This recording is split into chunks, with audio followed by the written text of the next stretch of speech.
ఉండేది. ఈసారి నల్గొండ జిల్లా నగరికల్ మండలం కడపర్తి జాతీయ రహదారిపై అశోక్ లేలాండ్ వ్యాన్ బోల్తా పడింది. దీంతో కొబ్బరి బోండాల రవాణా ముసుగులో పశువులు ఆవు దూడల అక్రమ తరలింపు విషయం వెలుగు చూసింది.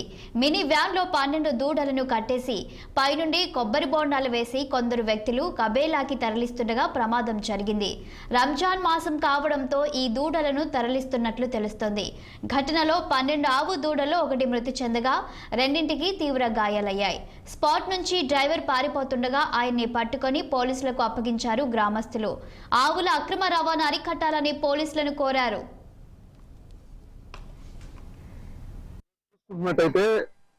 రంజాన్ సందర్భంగా ఎక్కడో ఆంధ్ర రాజమండ్రి నుండి ఇక్కడ సంబంధించి ఈ మన హైదరాబాద్ కి గోవులను తరలించడం జరుగుతుంది. ఈ తరలించిన భాగంగా ఈ రోజు ఉదయం 5 గంటలకు ఈ నకరికల్ పరిసర ప్రాంతం అయిన కడపర్తి దగ్గర ఆ యొక్క గోవులకు సంబంధించిన ఏదైతే డీసీఎం ఉందో బోల్తా పడడం జరిగింది.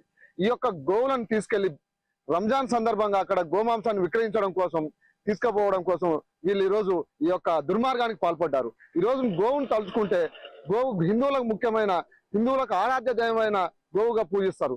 30 కోట్ల మునులు, 70 కోట్ల దేవతలు ఈ యొక్క గోమాతలో నిక్షిప్తపై ఉంటారు. అటువంటి గోవుని ఈ రోజు భక్షించడం, ఈ యొక్క రంజాన్, బక్రీద్ అనే ఒక పండగల పేర్లు చెప్పి భక్షించడానికి ఈ యొక్క వాళ్ళ యొక్క మూర్ఖత్వానికే మరొక